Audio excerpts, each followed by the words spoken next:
Amid the unemployment crisis, many Americans are out of work or worried that those jobs may never come back. That fear is especially strong in the entertainment capital of the world, Las Vegas. Once bustling streets, hotels, and casinos now sit empty, leaving many wondering what happens next. ABC's Kayna Whitworth has more from Las Vegas. It is like a ghost town. It's like if this was a science fiction horror movie. The Las Vegas Strip utterly silent. The famous Bellagio fountains now just standing water. Escalators stopped in place. Chains and padlocks wrapped around the casino doors. They were designed to stay open 24 hours a day. It's kind of shocking. Restaurants, gift shops, markets boarded up. Limousines and courtesy vehicles blocking entrances to hotels and casinos that normally welcome 42 million visitors. Police officers posted up every few hundred yards. And a silence you never would have imagined in the entertainment capital of the world. The city that boasts 6 of the 10 largest hotels worldwide. Empty and bleeding money. Sands Resorts estimates their properties are losing $50 million a month, but they still continue to pay their employees. And now, after 8 weeks, Las Vegas will enter phase 1 of reopening. But that does not include the casinos.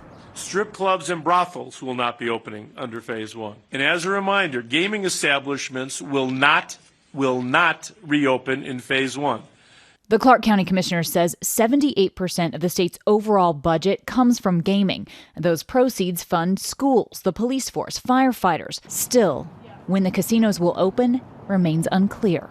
There will be some tough conversations, and what I tell folks, it's important that we move forward, because the more folks that we can get back to their jobs, then we can start really assessing what our social service needs will be, as well as what we may have to cut at some point. Phase 1 will open up smaller venues, some restaurants and salons, but nothing on the Strip. There's no gaming and no liquor. What do you say to those people who say this has gone on too long?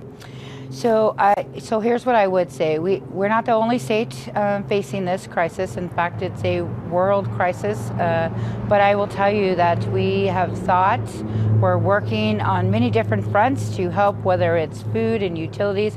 Everybody in our state has come together, and we will survive. We're very resilient because we do that, exactly that, come together. Almost 500,000 people have applied for benefits since mid-March, and the state unemployment rate is nearly 20%, the highest in history.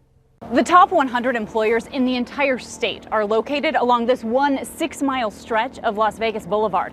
That shutdown impacting 450,000 people right here, leaving many to wonder if Las Vegas will ever return to normal. It's going to be a very long time before any sense of normalcy is going to return to the Strip. I have been here for 22 years. I've lived through the financial crisis, through 9/11, through the horrifying days of the mass shooting. But we came back. We were back in days.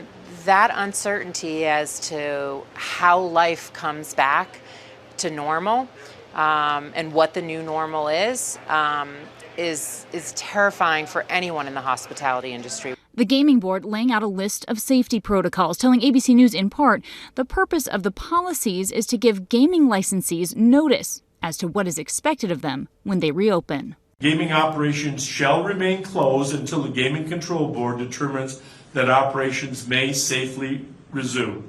The commission saying patrons cannot sit next to each other. Chairs or stools should be placed in front of every other machine. Limit the number of people at card and table games, and the casinos should have plans to address how they will disinfect cards and chips. We were all at a dance rehearsal, and everyone's phones were just blowing up left and right. Like, oh, this gig's canceled, that gig's canceled, this show's not going to be going this weekend, this show's not going to be going this weekend. It was just like all happening so fast. It was just wild. Las Vegas native Nina Kane has been performing all her life, living in the desert with her husband and 3-year-old son. They said that school was going to close, and I was really shocked about that. I picked him up, and he has not been back since. Joining forces with Devin Allaire and other performers, they created the Socially Distant Show with a goal of raising $10,000 to help other performers in need.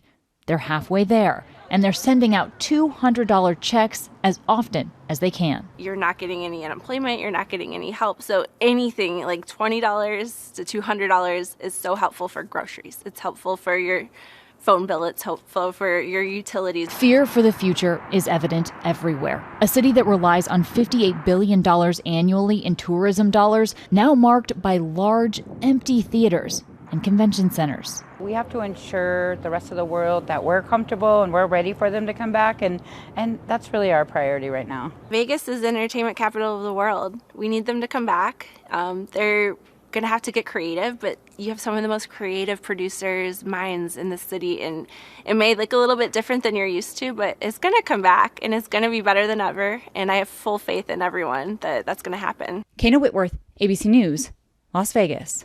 Got to keep that faith, and our thanks to Kayna for that. Hi everyone, George Stephanopoulos here. Thanks for checking out the ABC News YouTube channel. If you'd like to get more videos, show highlights, and watch live event coverage, click on the right over here to subscribe to our channel, and don't forget to download the ABC News app for breaking news alerts. Thanks for watching.